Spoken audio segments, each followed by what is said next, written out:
All right, everyone. Happy holidays. It's 2019, and this is the first of the Holiday Chat 2019 calls. I'm joined on the line with Marc. And when I asked Marc if he wanted to keep things anonymous or not, he asked me if he could shout out his website address. So let's get that out of the way, Marc. Tell us about your business and what the website address is. Hi, my name is Marc Brooks. I'm actually a small business owner along with my partner, Daryl Claret. We're nurses out in New Jersey. Our business is called Brooks CPR. Our website is brookscprnynj.com. That's Brooks, Brooks, CPRNYNJ.com. We have 3 locations, one in Hackensack, New Jersey, one in Newark, New Jersey, and one in Staten Island, New York. Awesome. Okay. And so you help people keep up their CPR certifications or learn it for the Correct. first time. Is that right? Okay. So correct. Particularly for nurses, doctors, home health aides, stuff like that. Okay. So what did you want to talk about then? So one, I want to say this is a great course and a great opportunity. I really appreciate it. I know you have a strong body of knowledge, and I think that generally speaking, it's so dangerous out here on the internet. And now I'm 41 years old. I've been trying to now, in the last 3 years, I woke up and realized that, financial freedom is extremely important, but it's so hard to find quality people who are knowledgeable that can give you quality information. Information is key. So on our journey, me and my business partner, Daryl, we've been out here basically, and it's funny, I actually found your course. I was at a real estate course, and I went there. I have to find I think 21 mistakes people make buying a franchise, or why. Or the 21 stupid things people do when trying to buy a business. Right, and then I bought the other one, the franchise. I think I bought all your books, or the audio books, because I don't really like to read, but the audio books and stuff like that. And it just really, in the last 2 years we've had our business, it just really hit a lot of the mistakes that we made or things that I've seen. And that's how I kind of knew, like, oh, this guy really knows what he's talking about, because it really hit home. And just generally the mindset and mentality that needs to be successful. So that being said, that's why, and then your prices are very affordable. It's hard, like even this conversation now, it's hard for, one of the things that you're learning is that you really have to invest in yourself as a nurse. I begin to say, okay, training and education, and if you want to be successful, you got to pay for it. And unfortunately, a lot of these people are super expensive, but it's hard not to say, hey, why would I not pay for an hour for $60? Because that's a pair of sneakers. Sneakers actually cost more than that. Right? Well, like, honestly. I will, you know what? Maybe next year I'll reprice it for whatever sneakers are going for. Right. New Balance. So Marc, 20.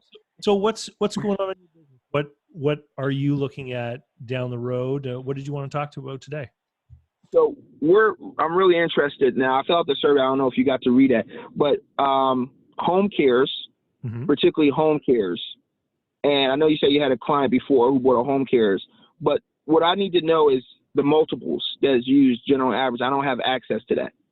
And going over your web things, and go over your, I did a venture or business advantage course, and I need to have access to multiples. What I'm doing is trying to find the deals and knowing if they're even a good deal to even move forward, to even pursue that.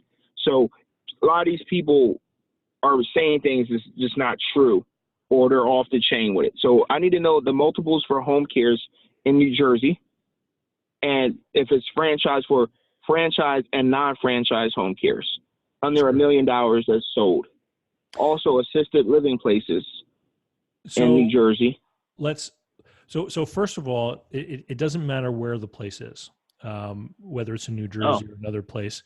It basically the risks associated with a certain business type transcends time and location, as long as it's within the same country, basically. So okay, I didn't know that.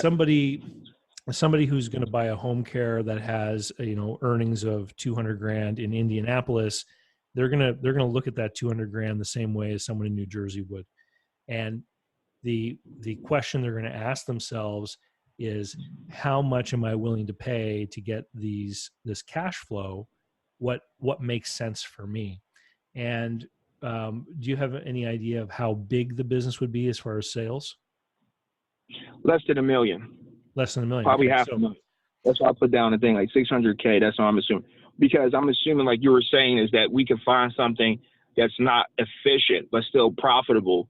Look for something with problems that we know we could do. Maybe they're not marketing enough and stuff like that. They don't have enough referrals. They haven't built a chain, a funnel for referrals. So that's what we're looking for. So something like under $1 million, about half, 400 to 600,000. Yeah. Gross revenue, turnkey. So let's talk about home care, and let's talk about the unskilled home care. So, that's what we're talking. Yeah, exactly. That's what I was talking. Non-skilled home care. Yeah. So just for everyone who's going to be listening, we're talking about a service where an older person's living in their home and they have someone who visits a couple of times a week to help them with their housework and their laundry, maybe some food preparation and things like this, right? So sort of housekeeping type of stuff. But these are not nurses, giving medications or anything like that. And so if you think about that kind of business, it's a service business, and there may or may not be barriers to entry depending on jurisdiction as far as licensing, if the workers have to have a certain kind of certificate or designation, et cetera, in order to do that kind of work. And so as a service businesses tend to have lower multiples, but what this kind of business does have going for it is a subscription revenue model. So people will hire someone to help out and do home care and typically stay with them for a while, right? And so correct, the average is about 4 to 6 years. Yeah, so you have this monthly revenue that comes from the client. So service work makes the multiple go down, subscription revenue makes the multiple go up. Now, let's think though about what you get when you buy this kind of business, right? So we know that we get the employees that are currently working there, and we get the customers that are currently there. One of the reasons why we buy a business, though, is because of the future, because of the ongoing business.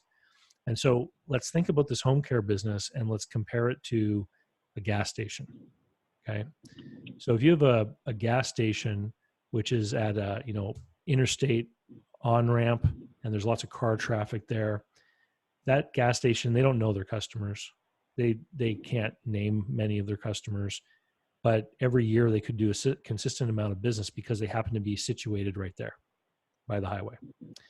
And so a buyer is going to look at that and they're going to say, well, in the future, they're probably going to perform very similar to how they have been because of the advantage they have of this location. So then the question is, with a service like home care, where you're going into people's private homes, it's not like a retail business where you have the right location that's going to make you successful. Something else is bringing the customers. And so this is something that has to be examined. I have helped people in the home care industry evaluate their businesses, and I've talked with a lot of people who are trying to buy one of these or sell one of these. And and in fact, there's someone in my adventure coaching group who's done acquisitions of these types of businesses at the much larger. I remember you talking about that. Yes. Yeah, multi-million dollar deals. And here's what has to be discovered is, where are the referrals coming from? Because a business like this depends upon relationships with social workers, clergy, doctors, many points of influence when someone decides that they need help with this kind of thing. And so it has to be determined, where are the referrals coming from? There was a home care service in the Midwest, and I did an evaluation for them, and there are two partners in the business, a man and a woman, and the lady literally spent half of her week going from one sort of networking group to another, and different organizations. Excuse me. And the reason she was doing that was to make sure that the organization always had that public face. And she was basically creating the relationships to get the referrals, right? Right, that's normal. And so if she left the business and you suddenly had to do that, would people like you as much as they like her? And that's kind of the question, right? Because the likability of that individual who's going out in the market to create the referral relationships is the same as the gas station's location to the business. It's vital. It's the reason why people are choosing it. And if you want to compare it to another home service, okay, let's say roofers who put shingles on houses, right? So roofers also go to people's private homes, but they don't sell entirely through referral. They have advertisements, flyers, pages, advertisements online, etc., that bring inquiries, and they go out and they make sales calls and they give people quotes and stuff. So as a buyer of that roofing business, the seller can say, look, here's what we do. This is the ad program we have, and this is the flyer we put out every spring. And here are the calls I get, and this is how I quote. So as a buyer, I'm pretty certain that I can take over that marketing plan and make it work for me, because it's not based on the personal relationships. This is the challenge with the home care. It's figuring out why people are going to that business and if that will continue once you become the owner. Okay. Now, I did read when you submitted for the call that this is what we were going to be talking about. So I did some research. So what I found is that, under $2 million in sales, a lot of these businesses, they trade for the same kind of multiple that many other service companies do. So, you're looking at the high singles up into 2.2 kind of multiple. And it's only when they start to get into the multi-million dollars, like north of 2 million, that the multiple starts to grow. And that's pretty common for all the businesses, because once you we're talking about the high, sorry to interrupt, but we're talking about 2.2 then is the highest I'm looking at.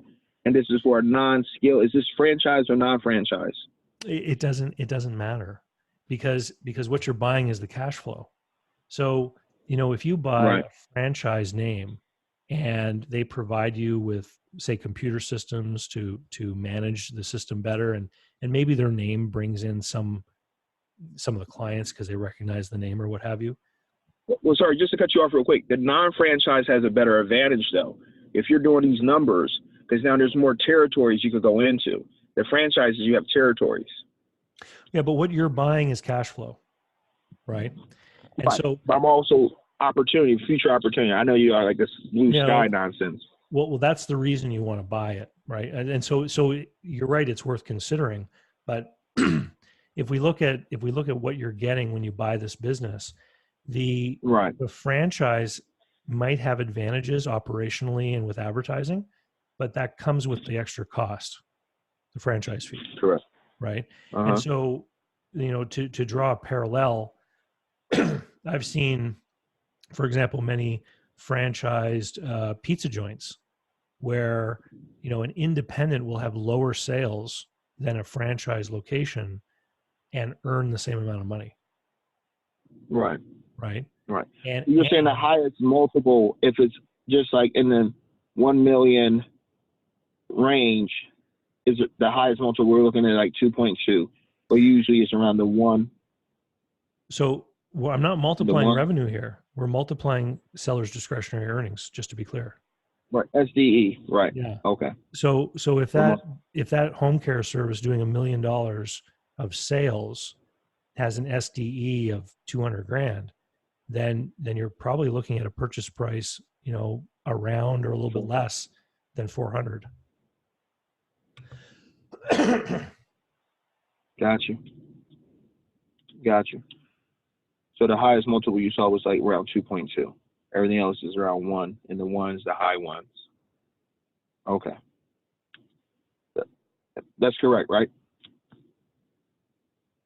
Hello, David? Oh, sorry. Think about this. How difficult is it to start one of these things from scratch, right? People start these things all the time, right? And they start by working themselves, and they hire a few people, and they get more clients, and so there's very little barrier to entry. And the second biggest problem in this industry, besides the referrals, is labor. Right. The home health aides. Correct. right? Is getting enough people qualified to do the work who are willing to do the work, because in a lot of places these are not really high paid jobs. So if you're in an area where, I've heard ideally the mix is to have an area that has some more affluent people who can afford to buy the service, and then some other people who will want to work in the service in the same region, right? Because people aren't going to commute an hour to go do work for, oftentimes a little bit more than minimum wage. Right. Okay.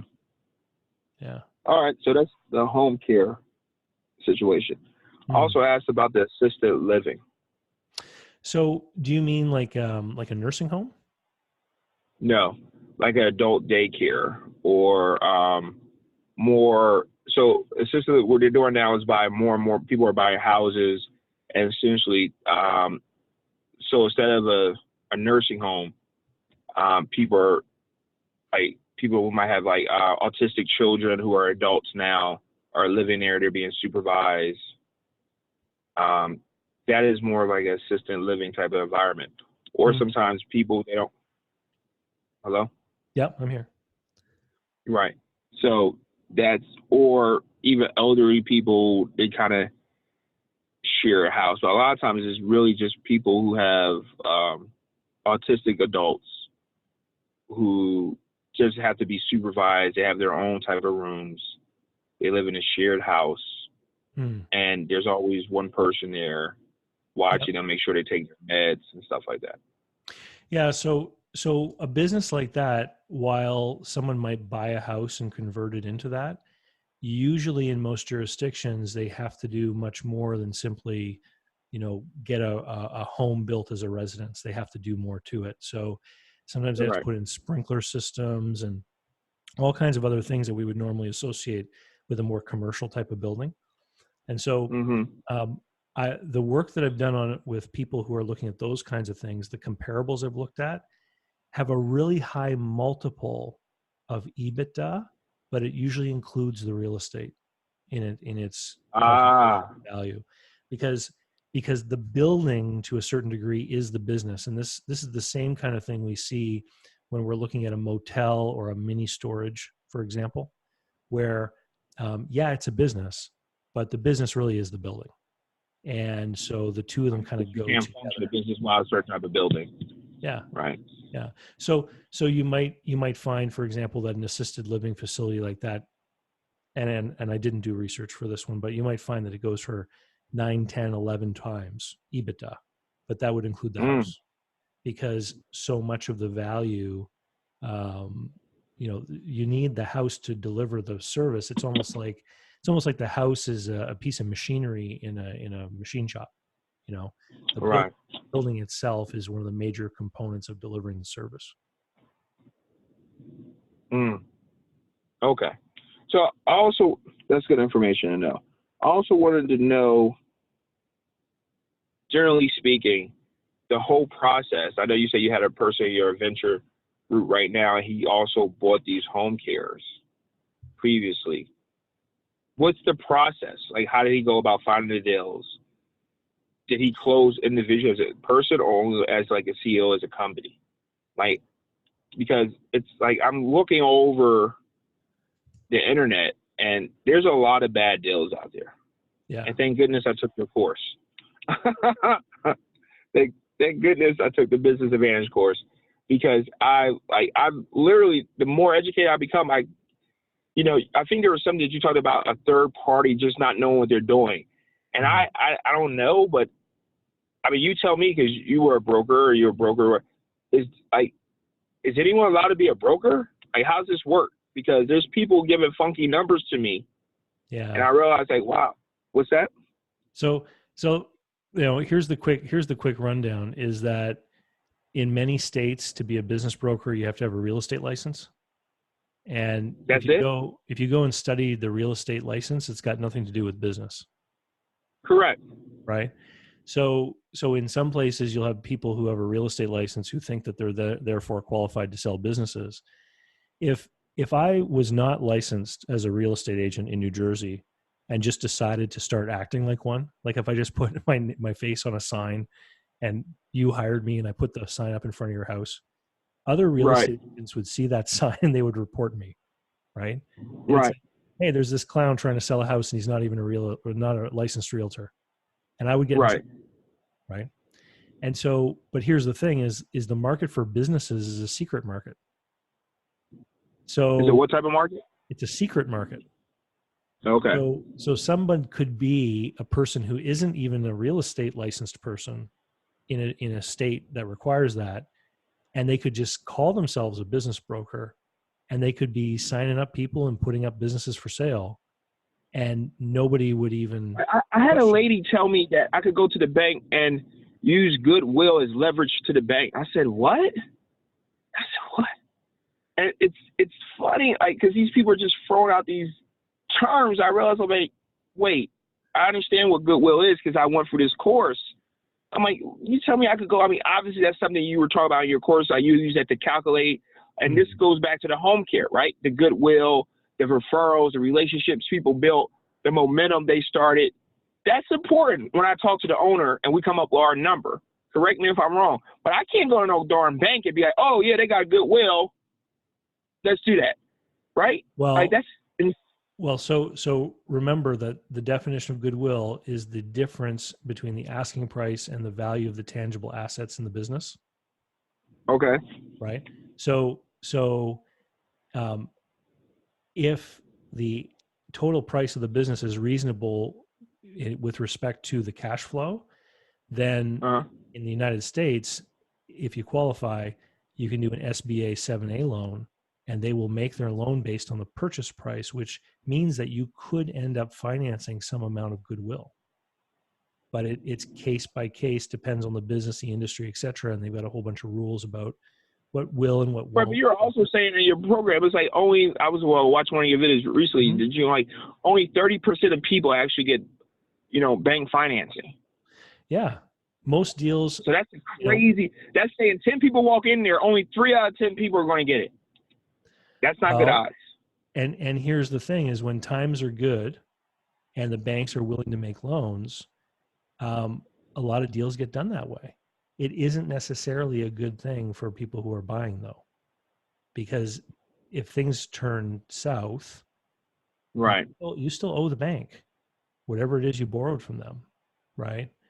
Right. That's why I'm a big proponent of having a good amount of seller financing, because you can do so much more with it. And when you borrow from a person who used to own the business, if your business starts to have problems, let's say there's an economic downturn, your business starts to have problems, you can go talk to the person and renegotiate terms a lot more easily than you can with the bank.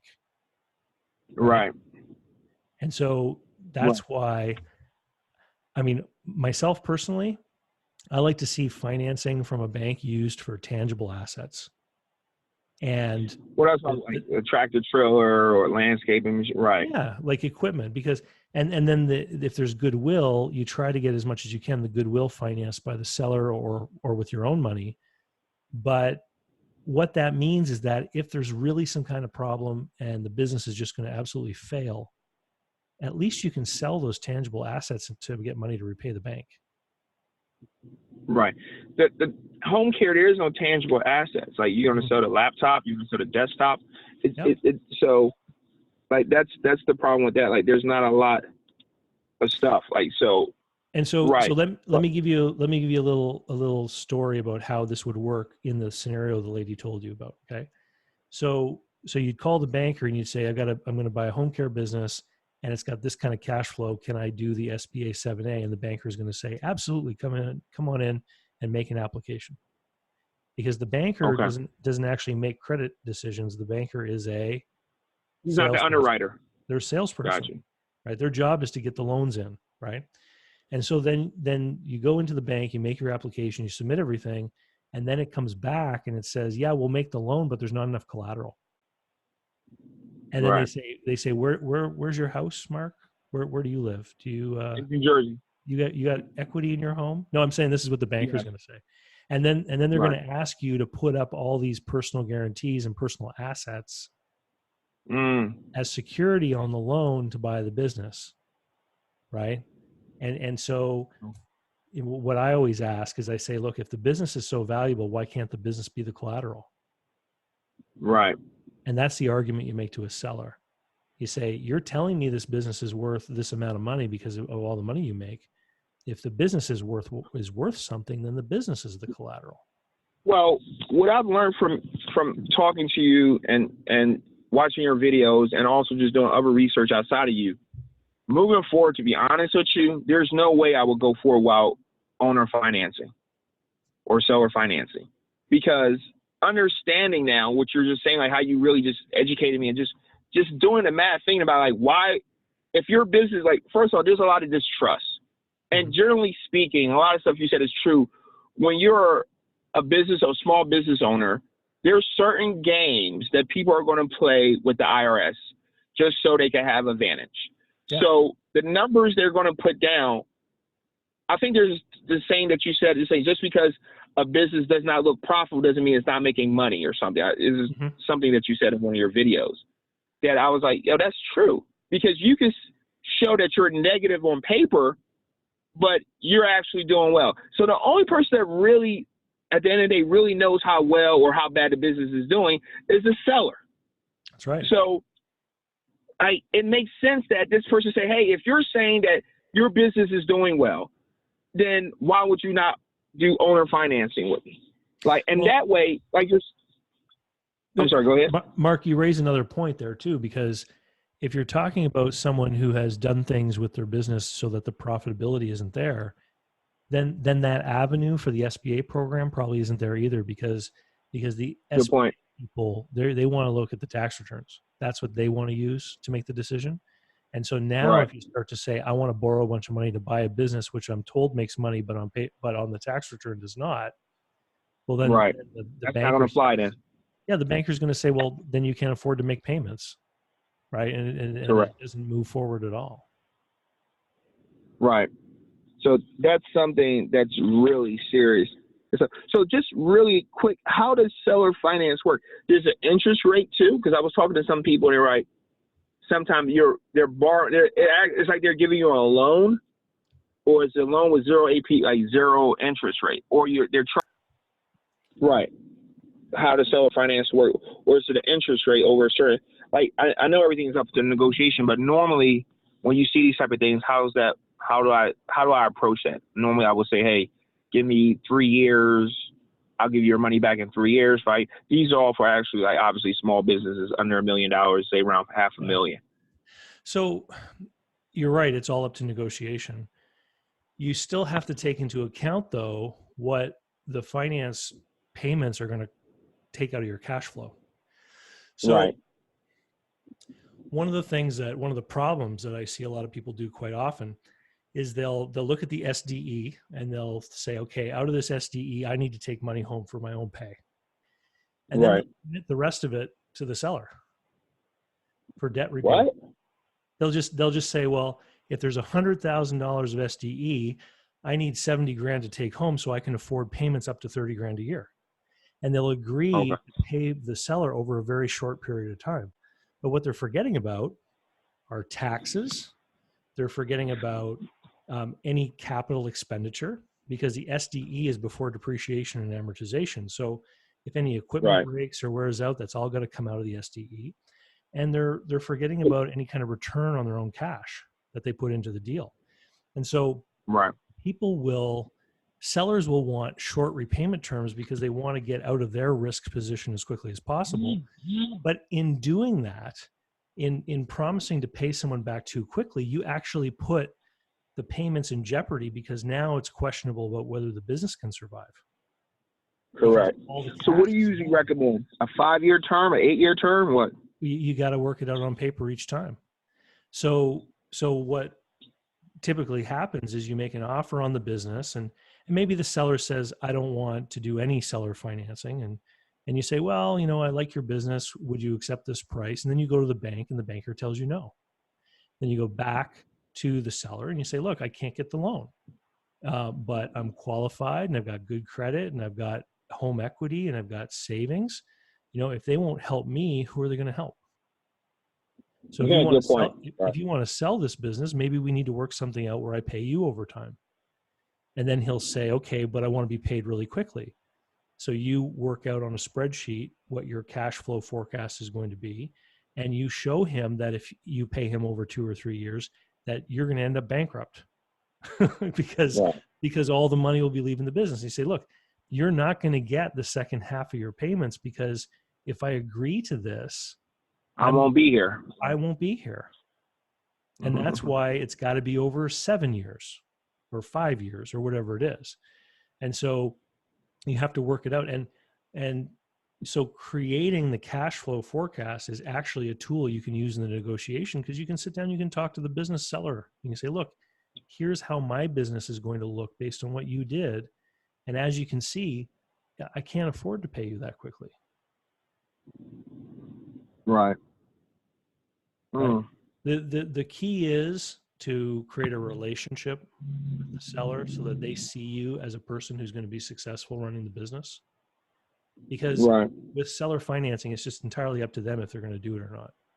And, you know, if they won't do it, it's often a couple of things. It's either that they don't think you can really run the business, or they don't believe in the business actually enough to believe that it can make the payments, or they know Right. that they know that they're not telling you something. Correct. Or they're simply ignorant. They've never been Right. involved in a deal. They've never been told that this is how deals sometimes get done. And with those people, what will happen is they might say no, and then they'll wait for the next buyer, and the next buyer won't be able to get financing either. Right. Over time, they get worn out. And eventually they realize, if I want to get out of this thing, I'm going to have to work out some kind of deal. Right. Okay. The seller has to be motivated. There has to be something making them want to move on to the next thing. Okay. Next question I had to ask you, though, this is switching over just because of our environment here. Laundromats. What's your thoughts on those? Like a coin operated place with or without an employee? With an employee. So I would be able to stop by and drop off my laundry, and they would do it like a fluff and fold service, wash and fold service. They'll have a mixture of both, but usually, it'll be coin operated or card operated, whatever you want to say. And the client does their own laundry normally, but they also have service where they could get it folded and ironed and stuff like that too. Yeah. I think so I've sold a place like that back in my business broker days. And the challenge is this. You've got your rent, and then you have that the cost of the employee, and you've got electricity, and you've got all of these fixed costs that right. don't change. If your sales go down a little bit, your water bill might go down a little bit, but the water bill is not a big part of the expenses, right? Right.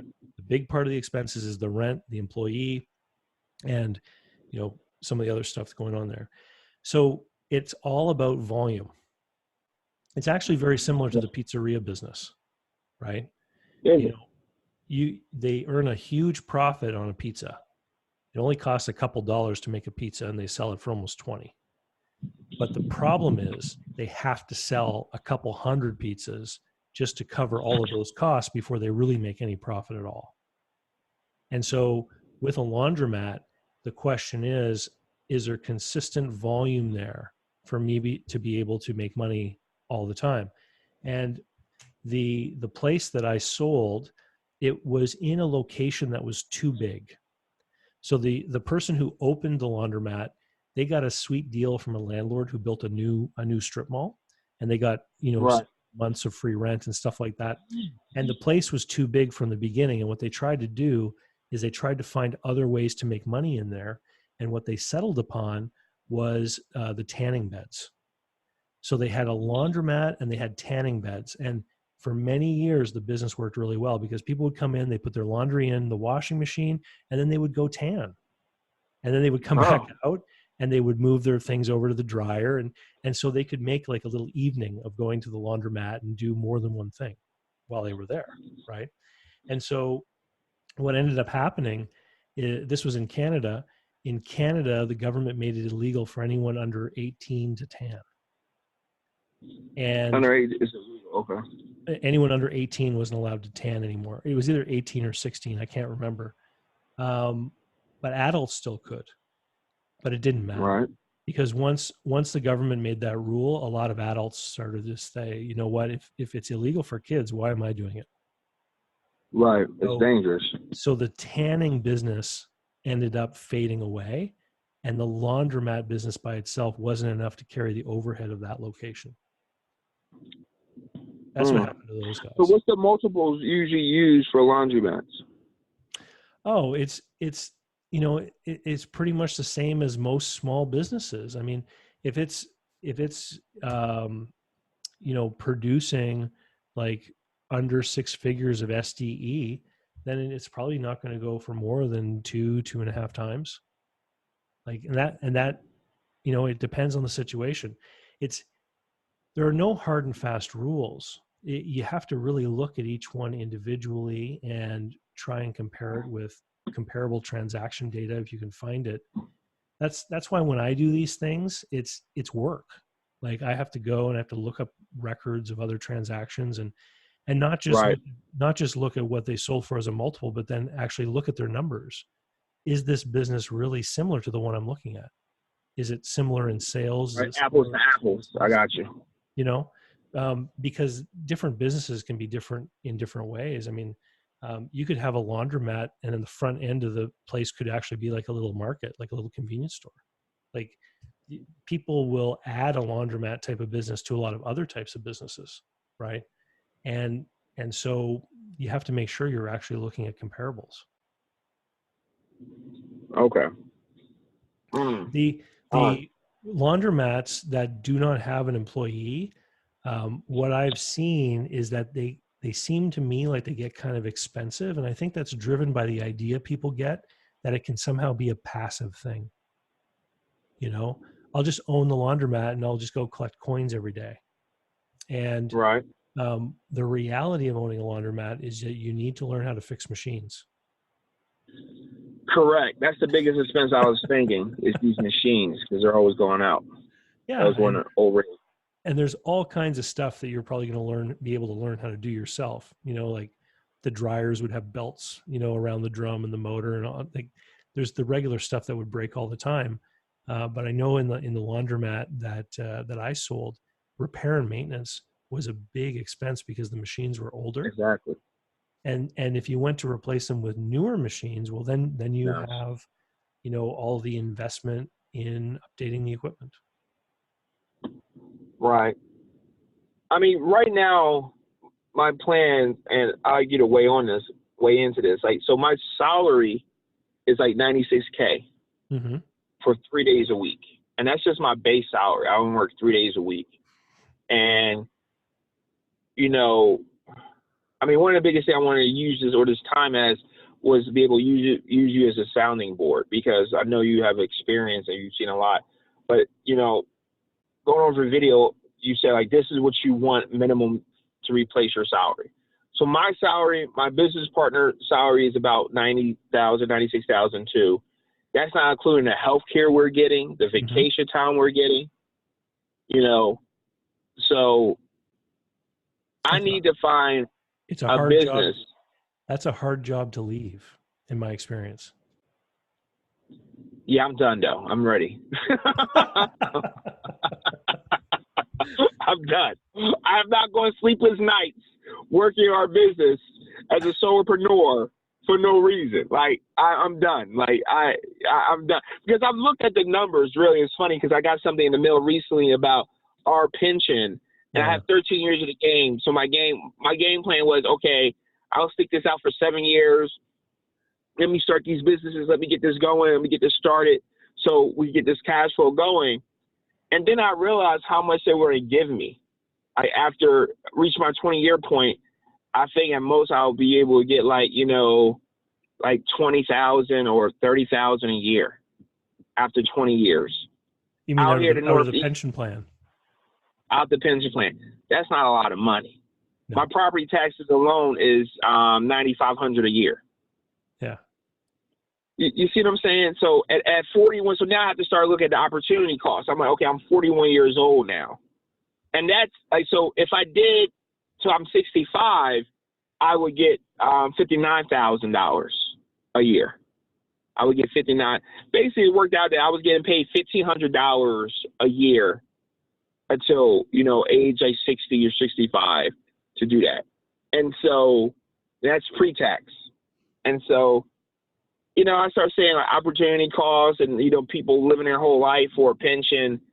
It sounds like you're just waiting to die to me. And so, yeah, I hear you. I can't do that anymore. I just can't really do that. So I'm just like, so what do I need? Because it's funny, I didn't know what I needed. And then you kind of put it in a formula, like, this is what you kind of need. And so, because at the end of the day, I still have my nursing license. So I can always work per diem or contract. Mm-hmm. I can always pick up a couple of shifts a month. There's no reason, like, not to be able to do a business, really, except, if you're enslaved mentally to this, you feel you have to do that for this concept of security purposes. And I don't really feel as though once you're an employee now, you're secure as much as you believe you want to be. So how would you go about, and what assets would you try to, because you say in your neighborhood, you have this, you can use your investment that you could put into this real estate account or something like that, and they give you about a 11% or 10% return on your money. We don't have anything like that out here. Hello, David? I'm sorry, you're going to have to jog my memory a little bit more. Where was I talking about that? You were talking about the business advantage course. You were saying opportunity costs. Private and mortgages. Also, private mortgages. There you go. Yeah. So there are people who want to do deals in real estate who, for whatever reason, can't go to a bank. And so, Correct. So they'll go to what's called a hard money lender or a private lender. And so, private mortgage lenders around here are charging 10, 11, 12%. And there are brokers that will do deals for individuals that have money. So if someone has 80 grand or 100 grand and they're willing to put it into a private mortgage deal, the broker will match them with someone who wants to borrow and charge a percentage for putting the deal together. But yeah, I mean, that's a whole other business. And where you would learn more about that is that any of the guys who are talking about flipping real estate or doing, rehabbing and stuff like that, a lot of those guys are using those kinds of lenders. Right, hard money lenders. Yeah, hard money lenders, yeah. Right, but what I'm saying, like, I don't want to become a hard money lender. I thought that you were giving, is that what you were doing? Because, that's one reason why I'm interested in your, how to invest in your local community, whatever course. You're talking about the book Invest Local. Invest Local. Yeah. Right. But that's one reason I know you offer a course too, that's interested in doing that too. Because we see a lot of like barber shops. Like, I'm keeping this local to me. Like, I see a lot of guys started barbershops around here and, little small businesses. Like, how can we loan them money? And so we have about $150,000 in our business account. And we put it in a Marcus account. And that interest was like 2.25. Then it went down to 1.9 now. And just recently it went down to 1.7. Essentially, the money is dying. And I'm wondering, like, what can we do? How can we flip this money? How can we, I just don't want it to, sit there and just die. I just feel as though I'm messing up. What can I do? Yeah. So when I use the example of the hard money lender, what I'm trying to do is use an example of basically a risk-free way to earn a higher rate of return on your money, because these private lenders usually only lend 65% of the house's value, for example. So they don't get paid. Right. They're pretty much always certain that they can sell the house and get their money out of it. Right. Right. I don't do that myself. What I do are the deals that I describe in Invest Local. So I'll help out people. There was a deal I did. It's actually been paid off now since the beginning of this year. But these guys who do work on floors, on concrete floors, they needed some grinding equipment, and they were renting it every time they were using it. And they were spending a lot of money on rent every month from the tool place, to rent this equipment. And Right. they said, basically, if we could own this equipment, we would save a lot of money. And so for Right. me, that's a no-brainer of a deal, because it means by lending them the money to buy the equipment, they actually get further ahead every month, even after they pay me. And so That's there's nothing more secure than helping your borrower earn more money, because now they can more easily afford to pay you, right? And so in those deals, what I do is I look for small businesses that can use an investment that will be better off by borrowing the money. And so that doesn't mean giving someone money to finance losses until they can turn their business around, or giving someone money so they can afford marketing, because they're trying to create a business. In the example of your barbershop, it would be, lending someone money for the barber chairs, and the barber chairs being collateral on the loan. So that if something were to happen, you would at least end up with some barber chairs in your garage. And once you've got them there, then what you do is you try to find someone else who wants to open a barber shop, who wants to take them, either to buy them off of you or to turn it into a new loan. Because when small businesses go out there looking for credit, like, just if you there's a lot of small businesses will turn to things like leasing or merchant cash advance, and the rates of these are very high. For a lot of leasing for small businesses, 16, 18, 20% is the effective lease rate that they're paying. And so if you can, and I always recommend that people be connected to them.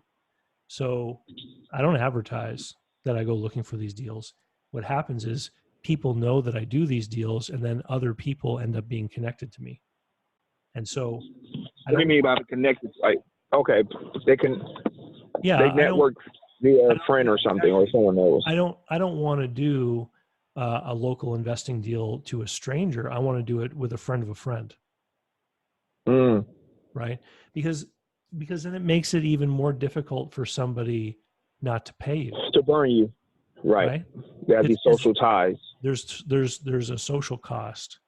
If a business does poorly and they're going to go under, and they owe money to the big giant bank, well, they don't care. They don't care, right? Yeah, because who's the big giant bank? But if you burn, Ted, then like Ted's friend is like, hey, why'd you burn my friend? Yeah. You're a scumbag, blah, blah, blah. Social pressure. Right. Right. So you're going to be the last one. So how do you market? How do you make people aware? This is what we talked about once they get attention. Did you print out cards? Like, how did you circulate? Like, how do you make people, hey, this is who we are. This is who I am. This is what I'm doing. For me personally, all I do is I tell people that I know that this is something I do. And then every once in a while, somebody will reach out to me and say, hey, I heard from so-and-so that you do this kind of thing. Did you incorporate that at all for tax purposes? It's like, hey, we're a lender. No? Well, no. The deals are relatively small and relatively infrequent. So I just do them through the same corporation that I use for the business that I'm in right now, like the advising business. Gotcha. Because it's got a tax number and everything. Gotcha.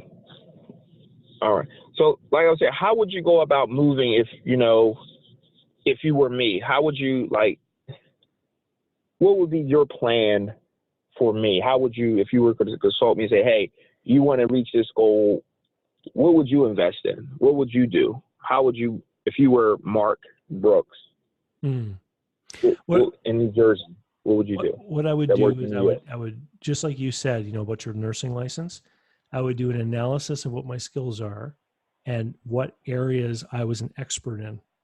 And then I would go looking for opportunities to acquire businesses that were already making money that my expertise somehow applied to, where I knew that I could figure out ways to make those businesses grow. Assets. Okay. Yeah. What is your take on liquor stores? Your CPR business? Well, yeah. Why would you go buy a liquor store? Mm-hmm. That does not fall into line with all of your training and experience. Right? Yes and no. I grew up poor in Philly. I understand. I don't understand the logistics, but I could learn that. And I understand neighborhoods. I understand, like, that's, like, you know, the problem is that when you're starting a business, like, you got, like, this glitter syndrome, like, everything that glitter, oh, I want to grab it. I get it. So that's why I have to eliminate things out my list. And I have, like, you know, I have hard skills. I have soft skills. Neighborhoods are my soft skills. I understand, like, this could be a potential profitable business, or, like, you know, like bodegas and stuff like that. But I'm like, no, we'll stay away from food. But I'm sorry, go ahead. Here's the challenge with a business like that. You know, a laundromat, a dry cleaner, a corner store, a liquor store, all of these types of sort of main street retail, walk up, grab an item, pay cash, leave. Those businesses are fairly easy to manage, which means you have the widest possible pool of people wanting to buy them, which means that you've got a lot of competition if you're trying to buy one. And there are, you know, you did business buyer advantage. So you know that you have to figure out what your BATNA is and what your, you know, sort of target SDE is, how much money you need to earn.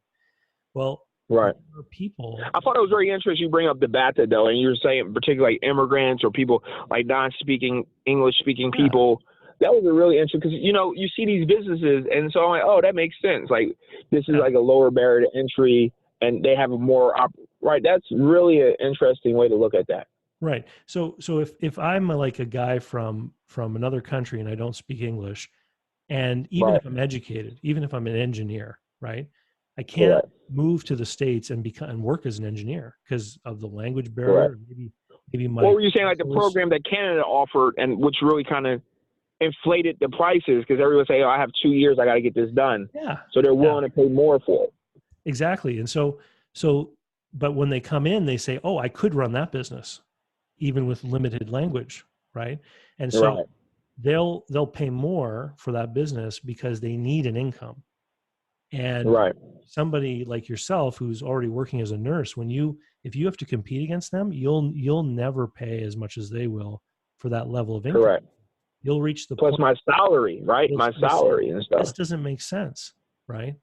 I mean, somebody who you know has got the dream of making it in the new country, I mean, they're gonna step right up to working 75 hours a week. They won't have a problem doing that, and they'll do whatever it takes to get that business. Right, they're hungry. Right. Yeah. So you have to get out of that market into some place where your own unique skills give you an advantage, right? And so, you know, you have a CPR training business. Are there other businesses like that you could add on? Well, it's funny you said that, because I'm in the process of actually saying, hey, let's try to acquire other CPR business. Let's find these unicorns in their late 50s and 60s, or kind of retire. I'm in the process now talking to a gentleman about that. The problem is too, is like a lot of these CPR businesses, these guys don't keep good books and stuff like. So, you know, it's one of those typical small business thing. But yes, that's on our radar too. Like our biggest radar is what can we do to acquire what assets. Now we're in a mindset we need to acquire assets that can produce money for us, so we could get, because our level is pretty high, right? Like I said, like I make 96, my partner, he makes 96, and that's not including healthcare. Like unlike Canada, you know, in America, healthcare is no joke. Like so that's income, you know. Yeah, and I have 3 little kids. So like that's a lot of money that I have to do. If you add more CPR businesses that are just like the one you have now, then it also they become more lucrative than maybe they are in the hands of their current owner. Because if you take over a location and you rebrand it with your name, well, you're still only maintaining one website and one, you know, telephone line, except now you got 4 locations, or then 5 and then 6, right? So that's a strategic acquisition. That's what the big companies do. You know, they acquire something they can fold in that they're able to do even more with. Right. That's what we thought about too. I'm sorry. So, I mean, that's what you. That's what you would do? Like, and that's why we naturally led us to the home care business, the non-skilled one too. Was like, you know, because we have experience in healthcare for 13 years now. You know, that's something. And we tried to acquire a business before that was actually literally in our same building. The gentleman, he wound up not selling it to us, you know.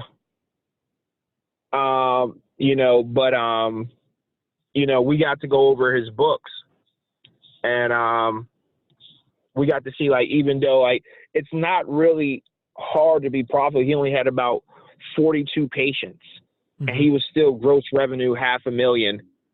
And that's before I really knew how to read the profit and loss statement. And I realized, like, hey, this guy's just giving himself a salary of $100,000. He's giving his wife a salary of $50K. Like, this is good for us. Like, this is, and it was turnkey and everything. And this was a franchise home care. So I was like, we tried to make the deal happen.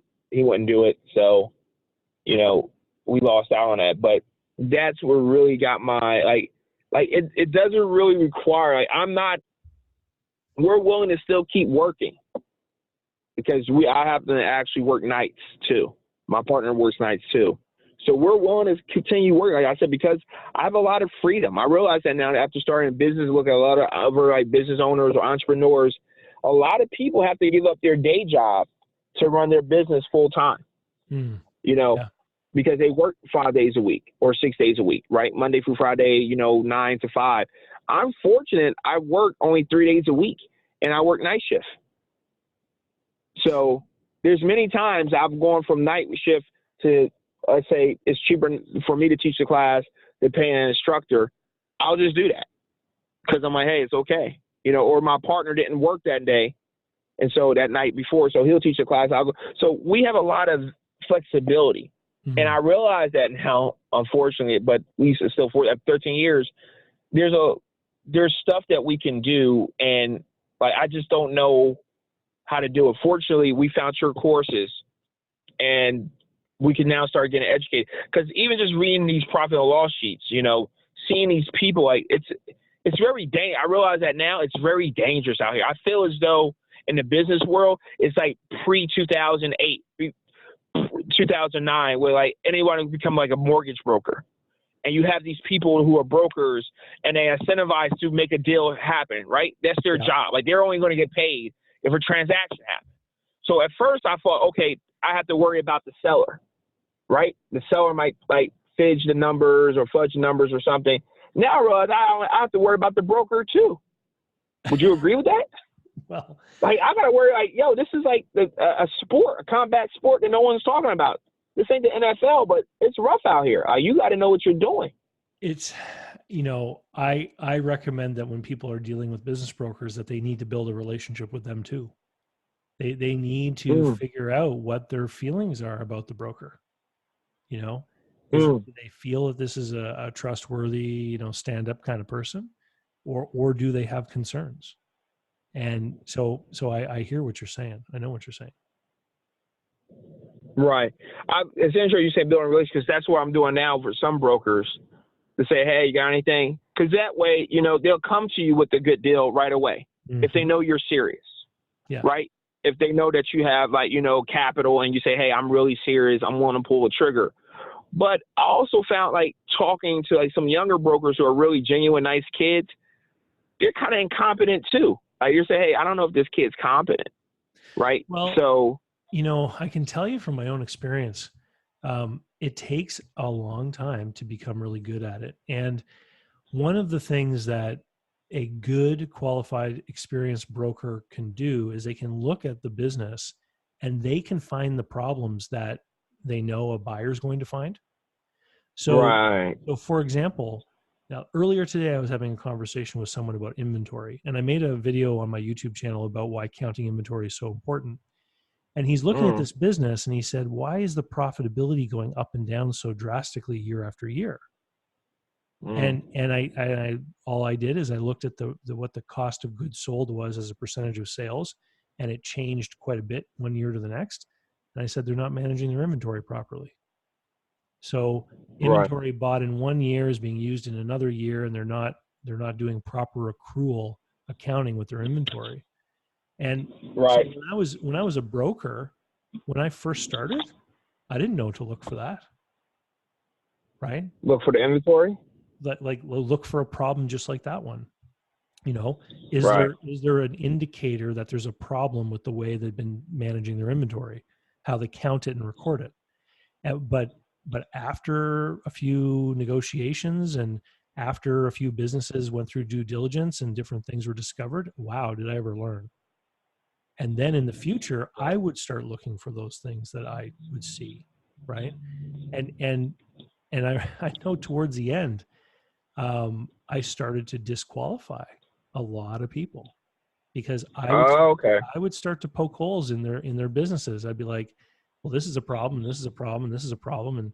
And you know, there was this one business where this woman had submitted her financials to, it was like a Chamber of Commerce awards program, and she won an award for fastest growing female owned business under 30 years old or something like that.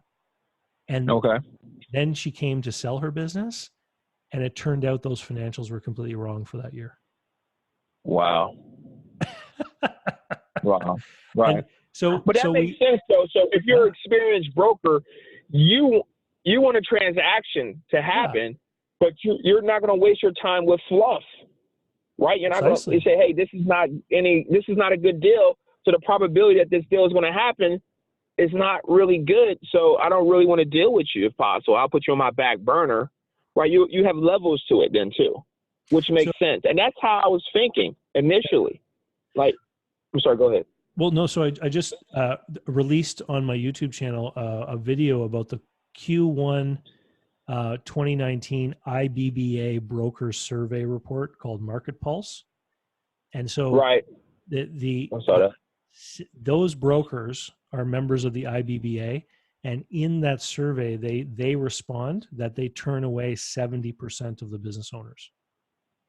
Wow. And those are the brokers that are members of this organization. So they pay money to be a part of a group where they get education, they get training, they have this group furthers the interest of business brokers. So these are like the professional business brokers, right? Right, not just the realtors.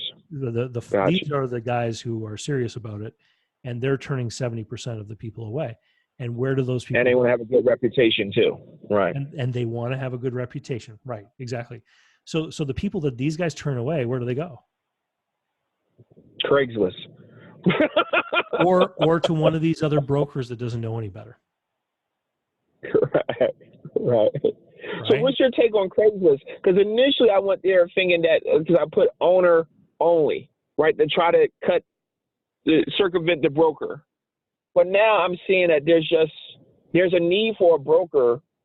Like for me, it seems like a good broker, because I'm talking to this other lady, will educate the buyer and educate the seller. Be like, hey, no, you can't do that. Or, hey, this is why you want to do owner finance.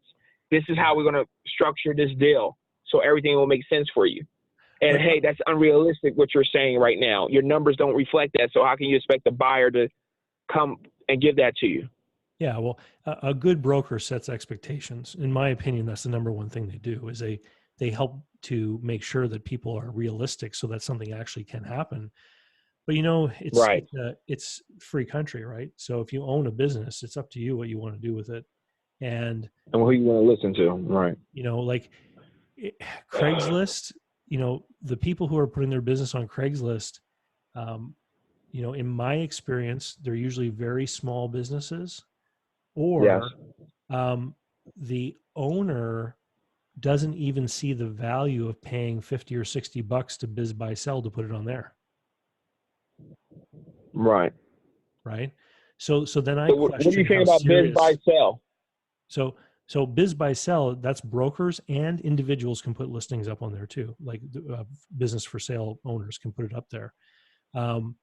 So my point was, if someone is trying to sell their business and they're not even willing to pay a relatively small investment to use a real business selling website, does that mean they're serious or not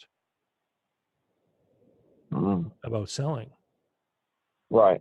Or, I mean, I just find a lot of people are uneducated too. Like, they might not even know about business buy sell. Right. They're just Well, ignorant.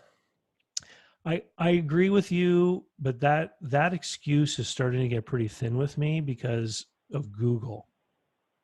Correct. You know? Like Right. The internet. right. Like I mean, anyone Technology. anyone who wants to do something new. I mean, I watched a guy from Wales over in the UK.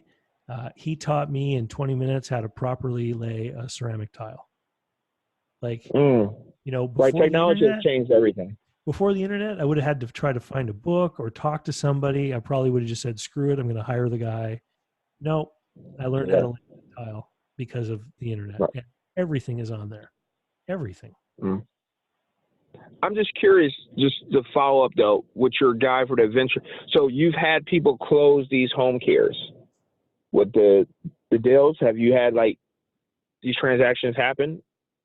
Well, in And how? fact, I've got one guy in the adventure group who just signed an LOI for one, so it should be closing imminently. Yeah. Okay.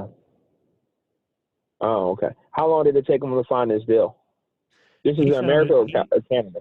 He found it through a broker, and he went back and forth with the broker before they got to the point of an LOI for about 3 months. Mm. Because Negotiating the price or getting the information. And no, did you work as a consultant for evaluation or no? no, the reason it took so long is just because the seller's expectations were so high, and the buyer kept saying, it's an interesting business to me, but it's just not worth that much. This is where I would have to be. And of course the seller then says, no, I don't want that. And then they come, and then later you talk again. Sometimes it takes a long time. The the sellers obviously want to get as much as they can. And Right. Well, there's a lot of people trying to sell these home care businesses now for $1 million. It's just, I don't know, like, are they really trying to sell them or not? all right. Well, that's funny because I was on a call earlier today, Mark, with a guy Yeah. in London who says that everyone over there is trying to sell their business for £1 million. It's What, the psychology. It's the psychology of the number. okay. It's always $1 million because Right. Or close. That's why I had to ask about the multiple. Like, what multiple are these people using? Like, they're I don't know the not. industry. It's called They're just coming up with these crazy. it's called an aspirational price. Okay. It's what they want. Right. Right. It's not it's not grounded in reality at all. It's just what they want. It's grounded in what they think they need to buy a house in Phoenix and live on for the rest of Right. All right? right. That's just wanting to get some light. I just needed to know how the physics of the environment I'm in now, because I'm so used to being an employee for so many years, and I realize now like how dangerous the environment we're entering into, and how unregulated it is. Meaning like anything seems to go out here. Like if I'm dumb enough to give someone $1 million for a business, they'll take it. Yeah. And that's just on me. Like there's no complaining. You signed the paperwork, you agree to that. And I realize that now. Even go ahead. The people who get really trapped by that are the people who have $1 million, because they can make that Right. they can write that check and nothing's going to stop them from making that mistake. Right. But for most people, they make the deal, then they go to the bank, and the banker explains them why it's a dumb deal. If they're lucky. That's good. Right? Right. Or the banker says, no, you don't qualify, and here's why. Or somebody else helps to save them. And that's the tragedy I run into so often with people that like here, like you mentioned earlier, there was an immigration program here where people could move to Canada, and if they had enough money to invest, they would get a fast track to immigrate. Right. And if they have the money in the bank and they write the check, they can overpay for a business and nothing is going to stop them from doing it. And that's a real tragedy. Right. What a great way to welcome someone to your community than by, having them be ripped off. Right. I mean, that's one way to look at it. Another way, they're really just paying for citizenship. So, I mean, so once again, it's opportunity cost. Could they have paid maybe cheaper for a citizenship? Possibly, right? But well, yeah. you know, in my situation, I don't have to pay for that. So I'm really trying not to get ripped off, and I'm really trying to make sure my partner, because I have a more higher position in the sense that he's trusting me to make good decisions. I'm the money guy, so I really need to make good decisions for us. Well, the fact that you're aware and you're aware of the kind of things that are the potential for danger sets you apart, and that your gut is going to help you. Like, you're right. There's a lot of danger out there, and I mean, that's the whole reason why I started to go on YouTube. I appreciate it. Tired of meeting people who had been taken advantage of. That's exactly what's going on out here. It's dangerous. But, I appreciate, listen, I'm on a run. Yep. This has been an extremely educational conversation for me. I appreciate it. I can tell we're going to be using you more and more often. Thank God we found you, honestly, because this is a resource. And this is what I've been telling my partner more and more. Like, we have to educate ourselves. We have to invest in ourselves. Like, this is not something, if we're going to get to our goals or be successful at all. Like, the problem is, like, being an employee, you always think, like, I don't know, it's a different mindset. Like, we're responsible for our own safety. Like, we're responsible. And so you got to, this is like, don't underestimate other people's knowledge. Like, or belittle their knowledge. Like, I understand now, speaking to you, watching your videos, and watching other people. Like, you brought up a point. If you want to know something, the internet's there, and you can find it out. And so it's not just, hey, taking your word as gospel, looking, researching everything. And I realize you and several other people like you have a body of knowledge that's valuable. And I'm going to actively try to take advantage of that, because I feel as though it's the shortcut to get where I want to go. Like, I believe like there's a shortcut to get where I want to go, and that's through education and making strategic decisions. Even you just tell me about the CPR business. We're already kind of doing that, trying to acquire other CPR business. But that's the right thing to tell me, right?